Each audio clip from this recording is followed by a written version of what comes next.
You know, sometimes I imagine kayak the day that I die, lo yakin sampai lo mati, Ca, lo diingat sebagai Marshanda yang putih, bersih. Gue punya penyakit mental. Yeah. What?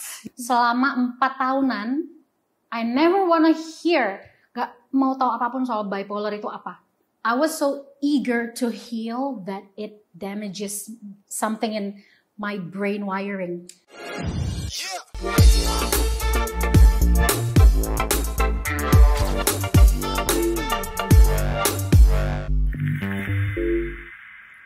Hai everyone, welcome to Bicara Cinta. Hari ini kita kedatangan bintang tamu yang tentunya sangat smart, sangat menginspirasi, sangat real. Dan aku gak sabar untuk ngobrol sama orang ini karena aku rasa kita semua bisa belajar banyak banget dari dia.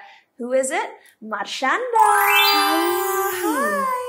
How are you feeling today? I'm feeling great. Thanks for having me. Thanks for, setting aside some time for us. Akhirnya kita ketemu juga. Akhirnya. Dan ngobrol-ngobrol. Yes. Udah waktunya kayaknya. Karena kita sering ngobrol lewat WhatsApp, tapi belum kejadian singkat. Langsung gini ya.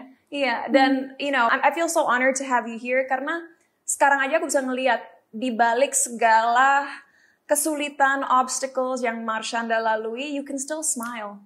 Kamu masih bisa senyum. Dan itu topik kita hari ini. Okay. Bagaimana kita bisa ngejalanin hidup dan memaknai hidup dan bersyukur walaupun kita merasa terpuruk atau hampir mau putus asa dalam hidup. Dan aku rasa orang-orang butuh motivasi itu di luar sana karena di negara kita sering sekali anak muda apalagi nggak punya support system yang cukup untuk bisa melalui hal-hal sulit dalam hidup mereka. Yeah. But I don't want us to be sad. I want to say thank you. Aku bilang makasih karena kamu udah nge-appreciate, menghargai the fact that I can still smile. Itu kayak hal yang simple banget. Mungkin orang kayak nganggep yaudah dia senyum gitu, but kamu menghargai itu, so thank you. Yeah. Well, thank you for smiling, and I want you to keep smiling. Jadi gimana kalau kita main game dulu? Okay, sure.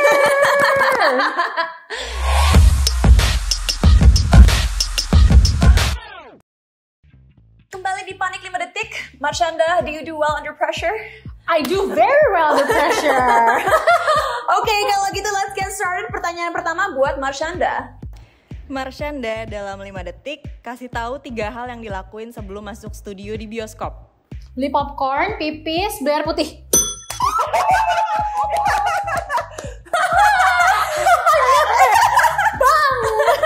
That is so true though. Aku baru nonton di bioskop kemarin, Guardians of the Galaxy. Terus itu 3 hal yang aku lakukan. Oke. Cinta Laura, sebutin 3 hal yang gak seharusnya kamu lakuin pas lagi ngedate. Lihat handphone, ngantuk. I think I'm pretty good at dates. Jadi you don't have the answers. Ya, oke, susah. Karena aku biasanya kalau ngedate tahu apa yang aku lakukan. Oke, next. Marshanda, sebutin 3 sinetron Marshanda. Bisa kasih di sekolah, bisa kasih dari Minggu Bidadari. Yes! Cinta Laura, sebutin 3 makeup rutin yang gak boleh di skip menurut Cinta. Makeup remover, facial wash, sama micellar water. Marshanda, sebutin 3 kata swearing yang sebenarnya artinya gak ofensif. 3, oh my 3 God. words. Udah ditiup. But that's a good sign. Itu berarti Marshanda nggak pakai kata-kata ofensif dalam kesehariannya. Iya sih. Oh. Ya. Ekspresinya. Maaf ya aku cupu. Cinta Laura, sebutin 3 kata lain untuk bilang sorry. Maaf, pardon me. Ya, apa lagi ya? Maaf, pardon me. Excuse me? No? But that's not sorry. Iya sih, tapi banyak Oh, orang apologies. Iya, apologies. Yeah. Apologies. Marshanda, 3 hal yang bisa kamu pencet. Bell, handphone, keyboard, laptop. You know what I thought about? It's gross. Tapi aku mikir jerawat. That's gross, but that's the first thing I thought about. Okay. Cinta Laura, sebutin 3 alat perkakas atau pertukangan. Hah? What does that mean? Sebutkan alat apa? Tools. Untuk? Obeng, screwdriver,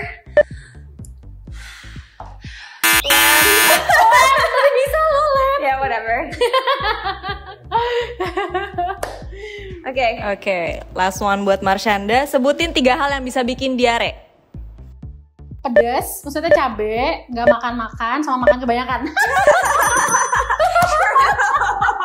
True. Terakhir buat Cinta Laura, 3 hal yang sering dilakuin untuk nyembuhin masuk angin. I don't believe in masuk angin, tapi mungkin balsam, minyak telon, minum obat Panadol.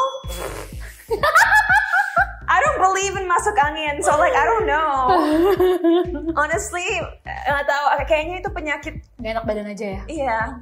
Kan tapi kadang-kadang riset menunjukkan bahwa ada penyakit di luar sana yang memang terkait budaya. Jadi ada di satu budaya tapi nggak di budaya lain.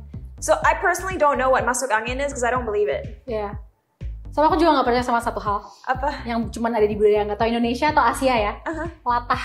Oh yeah, that's so true. Mana ada orang bule latah gitu kan? Exactly. Oke, daripada kita terlalu banyak debat, ayo kita ngobrol-ngobrol. Marshanda, I want to congratulate you karena akhir-akhir ini aku baca di berita bahwa peran kamu di Induk Gajah itu memberikan kamu banyak apresiasi. Kata mereka salah satu breakthrough performance kamu sejak kembali ke dunia entertainment. Thank you. Dan aku mau nanya, di fase hidup kamu sekarang, kamu kan udah berkarya lebih dari 25 tahun kan? Kamu kalau pilih project itu basisnya apa sih? Oke, aku selalu bilang sama yang nawarin either itu produsernya, direkturnya. Aku selalu bilang, give me anything challenging. Oke. Entah karakternya apa, mau itu anything kan. Kalau orang kan mereka spesifik ya. Gue pengen nyoba nih yang orang gila, gue pengen nyoba nih yang antagonis. Kalau kayak just anything yang menantang. Oke. Dan di series ini aku denger tuh orang-orang sangat relate ke karakter kamu. Karena banyak millennial dan Gen Z zaman sekarang kan mungkin ngerasa pressure harus mulai berkeluarga, harus mulai settling down. Dan mereka juga merasa gelisah karena merasa bahwa value mereka dan kecantikan mereka tuh memiliki tanggal kadaluarsanya.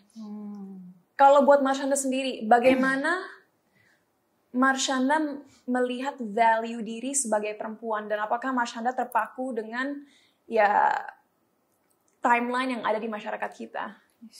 Aku taruh bantalnya nggak apa-apa. Of course, yeah. Kalau aku, I totally disagree, nggak setuju dengan pemikiran yang ada tanggal kadaluarsa. First, it's not true. Kedua, itu kejam. So mean.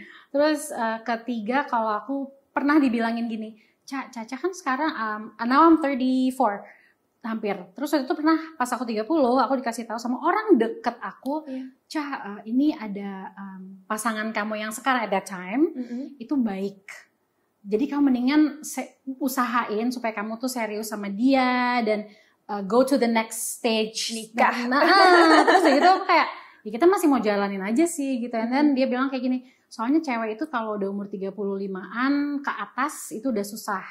Dan udah jarang cowok yang mau. Terus tau gak aku bilang apa ke dia? Apa? And that person is way older than me. Tapi aku kayak mencoba saying what I truly feel. Aku bilang, ya kalau mikir kayak gitu sih basisnya rasa takut sih ya. Kalau aku sih gak gitu sih. I say that honestly. Dan menurut aku kayak banyak kok cerita di luar sana yang orang udah berapapun umurnya 30, 40, 50. Kalau mereka waktunya ketemu the one atau orang yang akan sama mereka seumur hidup mereka, then they get together, they get married. Dan I love what you said bahwa dalam hidup gak boleh apa yang kita lakukan basisnya adalah rasa takut. Karena berarti kita mengambil sebuah keputusan bukan karena kita benar-benar menginginkannya, tapi karena kita merasa dorongan dari lingkungan yang belum tentu tahu apa yang terbaik buat kita. Jadi pada akhirnya kita ngejalanin sebuah hidup yang bukan sepenuhnya milik kita, dan kita merasa terpuruk. Oh my God. Right? Dan banyak banget yang diajarkan dari kita kecil, dari sekolah, dari lingkungan terdekat, dari kalau udah gede pun, lingkungan sekitar, geng-geng yang mungkin kita baru temenan with them gitu. Yang punya cara pikir yang oke, gue akan melakukan ini kalau kita mau akuin dan kita mau jujur, sebenarnya karena gue takut nggak diterima, karena gue takut nggak dianggap I'm one of the top secara sosial. Yeah. Secara status sosial, ekonomi, apapun deh. You know, it blows my mind that you have this wisdom. Karena kan Marshanda udah berkarya sejak kecil, sejak umur 5 tahun. Dan mungkin bagi banyak 90s kids seperti aku, kita tuh ngelihat Marshanda sebagai childhood idol kita. Oh my God. Di balik segala kesuksesan Marshanda, apa sih ketidaknyamanan atau kesulitan yang kamu sembunyikan dari mata publik dulu? Kita ngomongin masa kecil dulu ya. Okay. When you were like 10 doing bidadari and stuff. Like apa ketidaknyamanan atau kegelisahan yang kamu sembunyikan dari mata publik? Padahal kan kalau aku gitu nonton atau kita semua di balik layar nonton, it's like, oh my God, Marshanda, she's cool, she's in bidadari gitu. Okay, aku jujur itu waktu umur-umur segitu, oh my God.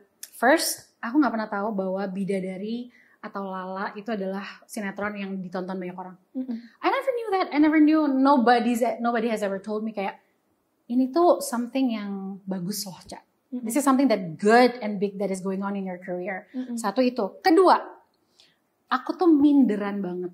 Me too. Ketemu kayak artis lain atau nggak datang ke acara awards. I was like, oh, I'm dead gitu, kayak mampus gue harus gimana. And I feel like these people tuh kayak bukan manusia, dan aku tuh di luar mereka, terus mereka semua tuh kayak oh shiny, I'm cool, I'm pretty gitu, sementara aku yang kayak nggak, aku minderan gitu. But as time goes, aku belajar kayak ya elah, mereka juga manusia dan mereka juga pengen dilihat kayak Cak, kita itu sama, kita itu juga manusia juga, you know, gitu sih.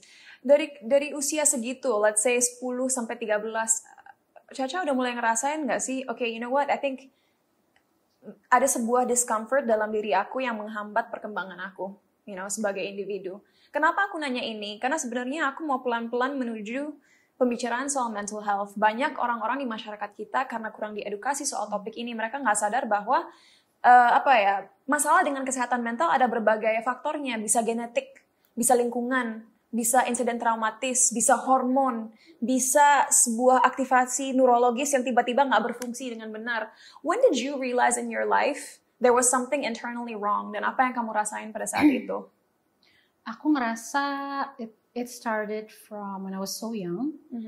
Pas when I was probably 5, 6, 7. Okay.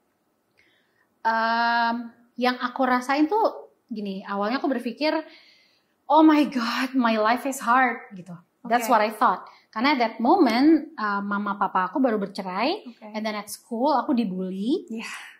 But the thing is, I love my work, so I feel like kalau syuting ke lokasi itu kayak escape aku. Tapi every time I have to go to school and be afraid, kayak takut, aduh hari ini gue diapain lagi sama teman-teman gue. And then,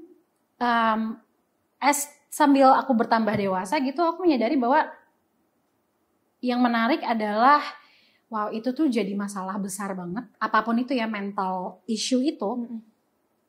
Ketika kita terus-terusan milih untuk berpikir kalau gue doang yang suffering karena hal-hal ini.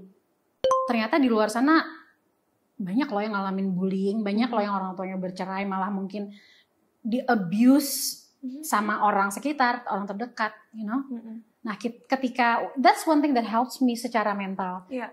Tapi kalau if you don't mind sharing, tapi kalau nggak nyaman pun nggak apa-apa. Apa trigger pertama yang membuat Caca benar-benar explode gitu? Like wow, like ini udah too much for me. Aku nggak bisa. Aku kayaknya butuh pertolongan. Okay, so the story was gini. I was living in this career yang image-nya kan ya bidadari, you know, everything was good. Kayak orang tuh berpikir, oh gini, orang ngelihat Marshanda itu kayak nyaman, aman, segalanya baik-baik saja. And there's a calling dalam diri aku yang ngomong, lo yakin sampai lo mati, Cak, lo diingat sebagai Marshanda yang putih, bersih, all good gitu. Lo yakin lo mau itu yang diingat gitu, legasinya? And then I was like, no, I know what I want. I want to be real. Yeah.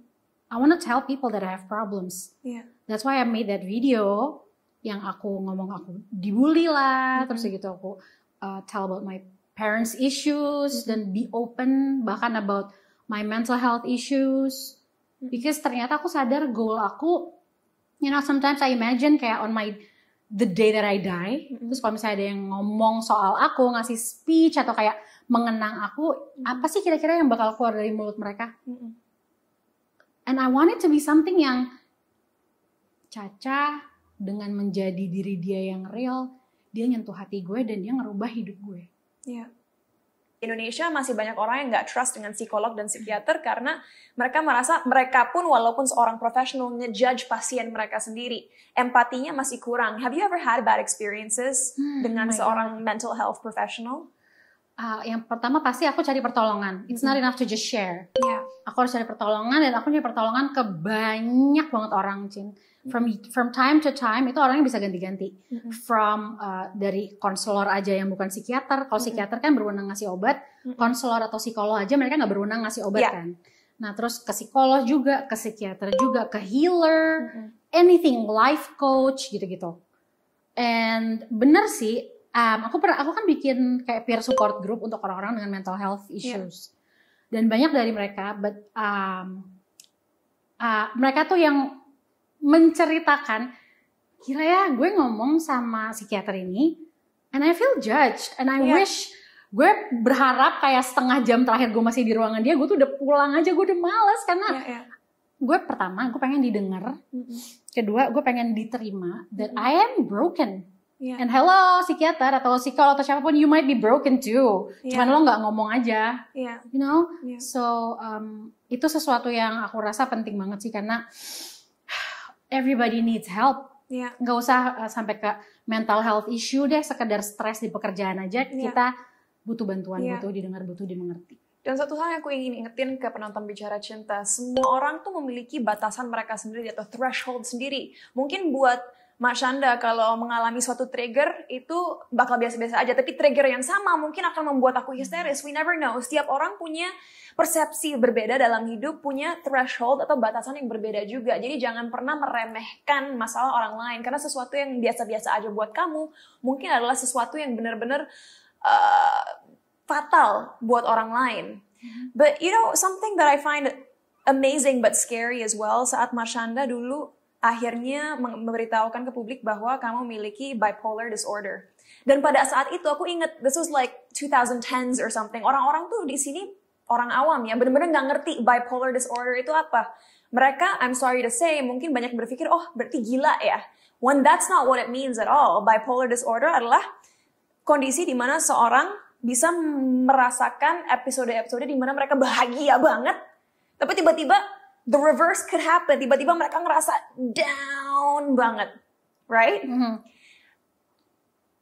Saat Mak Shanda belajar bahwa Mak Shanda memiliki bipolar disorder, how did you react? Apa hal pertama yang datang ke pikiran Mak Shanda? When my psychiatrist masuk ke dalam ruang rawat, jadi aku diobservasi selama 2 minggu di rumah sakit, terus psikiaternya datang, Ca, kamu punya sesuatu yang namanya bipolar disorder. Aku kayak otomatis numb, I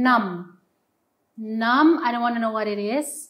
Selama 4 tahunan, I never want to hear, gak mau tahu apapun soal bipolar itu apa. Malah aku ngerasa keluargaku, mama ya especially, yang duluan belajar menerima supaya dia bisa menghandle anaknya kalau punya diagnosa bipolar disorder. So my first reaction was total denial. Total denial, karena ngerasa kayak gila, gue punya penyakit mental, what? Gitu kan, udah syuting, I feel like, I can do anything I want, I'm happy with my life, I love my life, tiba-tiba dibilang kayak lo punya sesuatu yang totally, di dalam hidup lo, you have a mental illness gitu. So it's really hard, sampai pada titiknya aku pelan-pelan menerima dan belajar. Dan bagaimana bipolar disorder udah berdampak kepada hidup Mak Shanda dengan relationship kamu dengan anak kamu, relationship kamu dengan pekerjaan atau teman-teman? Ada bedanya dulu sama sekarang, atau how do you manage it? Pernah nggak misalnya ada episode di mana you felt so sad di depan anak sendiri dan mungkin dia nggak ngerti like what's happening to my mom gitu? It's interesting ya, karena aku ngerasa gini, pas awal I got bipolar itu didiagnosa umur 20.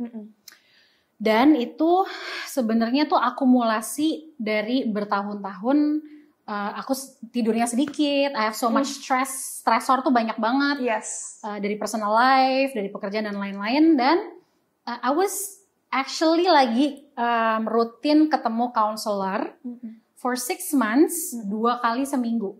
Jadi di digali luka batin yang ada dalam diri aku dari aku kecil. Yeah. Nah, purpose aku adalah so when I become a mother later, belum ada rencana nikah. Yeah. I won't pass it to my child. Aku gak bakal nerusin nih hurtful trauma yang aku dapetin ketika aku masih kecil yang tidak sengaja dari orang tua aku atau basically pengasuh. kamu Aku gak mau nurunin. memutuskan rantai generational trauma. Yes. Yeah. And that's what I wanted to do gitu. Jadi aku ngerasa karena, dan ini kesimpulan dari banyak orang juga sih yang mengamati yang mengamati aku dari di dekat aku, karena Caca itu terlalu pengen banget, ini interesting banget. I was so eager to heal that it damages something in my brain wiring. Saking ingin menyembuhkan pengen diri sendiri. Pengen healing banget, pengen kayak wounds-nya udah gak ada lagi supaya anak gue aman. Okay. Nah, itu membuat aku jadi terlalu overstimulated sampai akhirnya aku dapat aku nggak tidur 14 hari. Wow. No sleep, bener-bener nol. Aku sampai halusinasi. Yeah. And it was like so scary. Aku nyoba tidur tapi energinya tinggi banget. Nah disitulah aku langsung ke psikiater, I seek for help dan dapat diagnosa bipolar disorder. So ternyata untuk healing itu juga it's not everything. Healing is not heaven for people who's interested ya. Tapi kenapa Caca takut banget dengan yang namanya generational trauma? Apa generational trauma yang ingin kamu akhiri pada waktu itu? Oke, yang pengen aku akhiri, it's something yang orang tua aku tuh tidak sadar. Yeah. Mereka lakukan ke aku gitu. Yeah. Karena my parents got married when they're so young. Jadi kadang-kadang ada celetukan atau cara mereka men-treat aku yang membekas. Dan aku inget banget dan aku nggak mau nih sampai terjadi. Dan when I really focus on that, yang ini tuh jadi trauma loh. Yeah. Like for example, ketika ada orang lain ngomongin soal hal topik umum gitu. Atau aku gini, dulu, before I heal this part of me, I used to have a really, I wanted to have a boyfriend or a life partner. Tapi at the same time, I don't trust them. Yeah. Karena aku dulu, papa dan mama berpisah, and he left dan hilang gitu dari hidup aku. Nah, before I heal that, aku tuh tiap ketemu cowok tuh kayak ngeliat mereka kayak, okay, lo either jadi my really best friend that I look up to, or a partner, or someone that I don't respect. And I'll show you that I don't respect you. Yeah. Gitu. Yeah, because I know like how far they can go. Like how far they can love. Yeah. And how far they can not care about you. Yeah. You know what you said is so beautiful. Aku rasa seringkali dalam budaya kita ya, saking kita diajarkan harus selalu menghormati orang tua, kadang-kadang kita terima segala abuse yang mereka, walaupun secara tidak sadar, abuse yang mereka lakukan terhadap kita, mau itu secara langsung atau nggak langsung.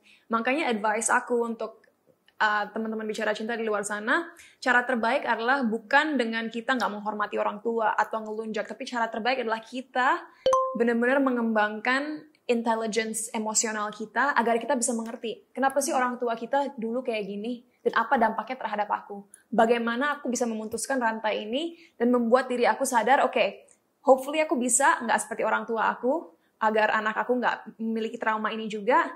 Tapi apa juga yang aku harus benahi dalam diri aku supaya bisa jadi manusia yang lebih baik dan manusia yang lebih mencintai manusia lain. Right? Yes. Yes. Yes, I heard from someone once, cinta itu bukan kata sifat, cinta itu adalah kata kerja. Yeah. Yeah. So when you say you love someone, tanya deh ke orang itu, emang kamu ngerasa aku cintain ya? Bisa aja dia bilang not at all. Yeah. I hate you. Truth is sebenarnya cinta tuh kata kerja. It's not an easy work gitu. Yeah. And it's a two-way street. Nggak bisa hanya datang dari satu sisi. Sebenarnya bisa tapi mungkin berat kalau kayak gitu. Speaking of berat, zaman sekarang karena adanya social media, dunia online yang memudahkan hidup kita, banyak anak muda suka self-diagnosing diri mereka sendiri.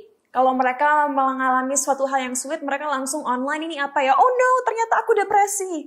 Atau bahkan kata seperti bipolar, mereka gunain gitu aja demi menjustifikasi apa yang mereka rasakan, sehingga mungkin dengan menjustifikasi perasaan gak enak itu, mereka bilang, oh aku gak bisa kerja hari ini, oh aku butuh healing, oh aku gak mau bekerja sama orang ini karena I'm feeling depressed gitu. So they use it as a means to justify their laziness or their weakness. Kan there's a fine line. Bukan berarti kita harus meremehkan orang yang memiliki mental health issue ya. Tapi there are also people who use it as an excuse. Pandangan Caca gimana terhadap orang-orang yang itu ngerasa mereka punya masalah kesehatan mental dan belum berani untuk mencari bantuan secara profesional. Ini kan sebenarnya, they can prevent themselves from diagnosing themselves dengan cari bantuan gitu. Ya, kalau yang aku tahu, tolok ukur ketika kita udah nggak sehat secara mental dan kita butuh bantuan profesional, itu adalah ketika satu, kita udah nggak sanggup bersosialisasi. Oke. Nggak sanggup tuh as in kayak, oh my god, I don't want to go out today, I don't want to meet anyone, sampai kayak mbak di depan aja nih di dapur, itu kita takut, like we're afraid, udah nggak, atau kayak nggak sanggup karena kita udah too many overthinking yang menjatuhkan kita. Dan kedua, pokoknya sosialisasi dan produktivitas. Kalau kita udah nggak sanggup produktif, jadi kita udah nggak bisa berfungsi basically. So itu tolok ukurnya dua itu. Kalau kita nggak bisa produktif, kita nggak bisa ketemu, kita nggak bisa bersosialisasi dan kapasitasnya tuh yang benar-benar nggak bisa ya, bukan yang di nggak bisain, you know what I mean, right? Nah itu kita harus cari bantuan dan aku rasa it's also very important untuk lebih menyuarakan instead of nama-nama diagnosis mental health ada apa-apa gitu. Kenapa kita nggak menyuarakan how to handle or cope with life? Atau enggak misalnya gini, bisa aja kan kita mikirnya kita punya bipolar atau apa, atau kita self-diagnose, ternyata yang kita milikin hanyalah, yang kita milikin itu stres tingkat tinggi atau kecemasan, atau takut atau kekecewaan, atau duka kehilangan orang yang kita belum bisa terima, kita kehilangan dia. Kenapa kita nggak lebih banyak menyuarakan how to handle that? Gimana sih kalau grieving gitu? Gimana sih kalau marah? Bukannya mencari, oh gue tuh gini, jadi gue borderline personality disorder. Not that, but even if you have that beneran, itu kan tetap ada teknik dan cara-caranya juga untuk tetap bisa berfungsi. Dan tetap menjalani hidup ya. And I think what you said is so important. Udah waktunya kita berbicara soal hal-hal ini biar tidak lagi menjadi stigma. Dan orang-orang lebih berani mencari solusi daripada hanya sekedar mencari tahu apa yang salah dengan mereka dan diem aja dan akhirnya sengsara gitu. But I want to know, untuk teman-teman yang mungkin memiliki bipolar disorder atau isu kesehatan mental lainnya, how can they keep thriving in their daily lives? Like for example, when you're having your manic episodes atau mungkin your depressive episodes, gimana Mas Shanda bisa tetap kerja, syuting? Itu kan susah. Kalau lokasi syuting kan kita nggak mau nggak mau menjadi burden bagi orang lain. Kalau kita tiba-tiba lagi depresi banget kan nggak bisa bilang, oh gue nggak mau syuting, gue nggak mau take scene ini, gue lagi depresi. You know, like how do you handle that? That's what I've always been like so curious about gitu. Pertama yang aku pegang, my health, my well-being itu responsibility aku. Oke, tanggung jawab Caca sendiri. Yes, it's benar-benar my responsibility. Bukan orang lain, bukan teman-teman di tempat syuting, siapapun itu. Terus paling aku menjaga, kalau ke kru, ke produser gitu, aku bilang, because I have this condition, aku memang cuma bisa syuting sampai jam segini, nggak bisa yang sampai pagi. Tapi itu memang saran dokter, gitu. It's not something that I made up. Terus sisanya adalah I have an underlying motto bahwa aku nggak akan pernah mau menjadikan kondisi mental health aku ini sebagai alasan aku setback atau jadi nggak profesional atau punya attitude yang tidak baik di tempat aku kerja. That's like a pact for me. Dan itu bukan cuma kayak etika kerja saat lagi rolling camera, lagi recording, tapi sama rekan kerja, colleagues gitu juga. You know, akhir-akhir ini Mas Shanda lagi-lagi di social media mengatakan kepada masyarakat bahwa sekarang kamu memiliki nggak hanya masalah kesehatan mental, tapi bahkan kesehatan fisik, bahkan dampaknya ke kondisi sosial, finansial kamu. Sebenarnya pertanyaan aku bukan soal masalah kesehatan fisiknya sendiri, tapi pertanyaan aku adalah sebagai public figure, kenapa kamu selalu sangat brave untuk sangat real dan ya mengatakan kenyataan kepada publik?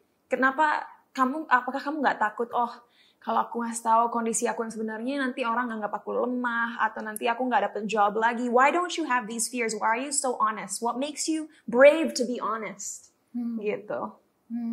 Ya itu, karena balik yang the first thing I said tadi awal-awal, aku selalu punya cara pikir like if the day comes ketika aku udah nggak ada di dunia ini dan orang-orang terdekat aku menyampaikan perasaan mereka, kesan-kesan mereka, what they remember about me, I want it to be something like Caca menyentuh gue because she's being real, because dia empower gue karena dia menunjukkan jadi manusia biasa itu,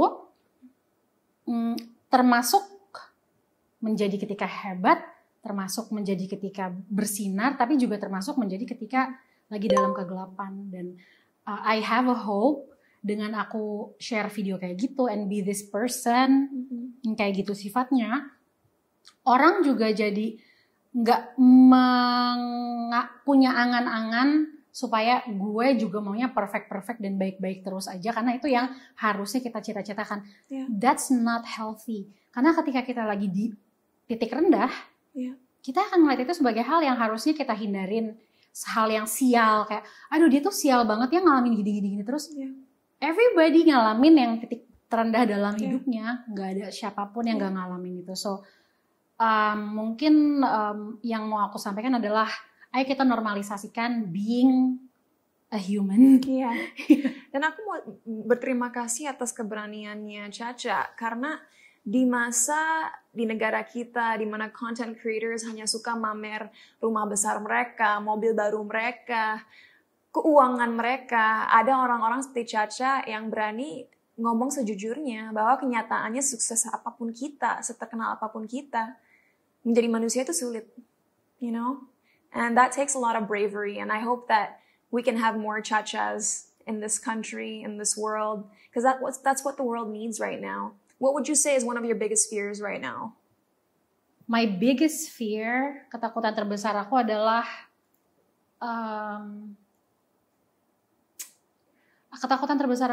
mendengarkan dan ngikutin advice atau pendapat orang-orang yang meminta aku untuk gak jadi diri sendiri dan jadi yang sebaliknya. Walaupun yang aku jalanin kayak sekarang, being real itu berat, banyak yang jadi ngejudge yang jelek-jelek for my career, bla bla bla. Tapi aku berpikir long term, I wanna be human. Dan aku percaya kok yang nentuin, aku percaya banget yang nentuin apakah karir aku gimana, rezeki aku gimana, keuangan aku gimana, itu nggak ada efeknya dengan apa yang aku honestly share today to people. If God loves me, dan God loves everyone, kalau kita punya intention baik dalam melakukan sesuatu, then don't be afraid. So my last question to you is, sebenarnya aku udah pernah nge-bring up ini sebelumnya, mungkin dengan bintang tamu lain. Tapi buat aku, sentence ini sangat ngena ke aku. Caca setuju nggak kalau ada seorang bilang bahwa the happiest people are those who have suffered the most? Yeah. I so believe that. And why is that? Orang, mungkin aku lebih setuju mirip kayak gitu, quote-nya. Tapi kalau yang quote aku tuh lebih kayak orang yang paling bisa melihat cahaya yang paling terang, paling membahagiakan, cahaya yang paling terang, itu adalah orang yang mau dan berserah ketika mereka harus dan gak punya pilihan untuk melihat kegelapan yang paling gelap. So you appreciate the light more. Mirip kan? Yeah, very similar.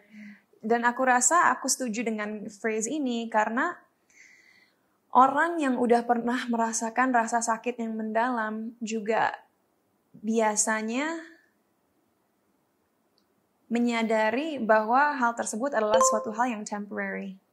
You know, itu tidak akan, hal itu nggak akan ia rasakan untuk selamanya. Dari situ ia berusaha, orang tersebut berusaha untuk cari keindahan dalam dunia ini. And that's when you realize that life can be beautiful even dengan segala kekecewaan, kegelapan yang ada, gitu. And last words from you, Marshanda. Gimana teman-teman bicara cinta tetap bisa memaknai hidup dan mengapresiasi hidup walau di titik terendah, walau sedang ada di titik terendah. What would you say to them? Satu hal yang aku juga baru alamin titik ini, karena sekarang aku lagi di titik yang aku bisa bilang titik rendah dalam hidup aku. Nah, pas kita lagi di situ, kita tuh sebenarnya dikasih pilihan kayak dua jalan gitu loh. Mau jadi messenger atau penyampai pembelajaran nih disampaikan ke orang-orang, kurir gitu, mau jadi kurir yang menyampaikan wisdom, atau mau jadi orang yang pahit. Yeah. Dan gampang banget loh untuk kayak jadi pahit karena kita marah sama keadaan, kita marah sama orang, kita marah sama semesta, kita dalam keadaan yang kecewa. Jadi itu pilihan yang mungkin beda-beda, tiap orang ada yang ngambil sehari, bisa ngambil, ada yang mungkin setahun, ada yang mungkin I don't know. Yeah. For me it's a long journey. Yeah. But aku tuh sampai mikir, sebelum ketemu nih jawabannya adalah dua pilihan ini, mungkin hidup nggak ada purpose kali ya. I wasn't in that point. But then now di dalam interview ini pun aku juga nggak tahu bahwa walaupun aku belum sempurna, walaupun mungkin light itu belum hadir lagi di detik ini juga dalam hidup aku, but I wanna be that courier yang menyampaikan pembelajaran yang pernah aku lewatin karena masa-masa gelap itu. Yeah. And on that note, I want to say thank you for being the light for all of us. Terima kasih sudah menjadi cahaya untuk teman-teman bicara cinta. Terima kasih atas waktunya, and I always wish you happiness, love, light, and abundance. Thank you, Chacha. Thank you so much. Thank you. And teman-teman bicara cinta, thank you for watching this episode. We'll see you guys next week. Bye.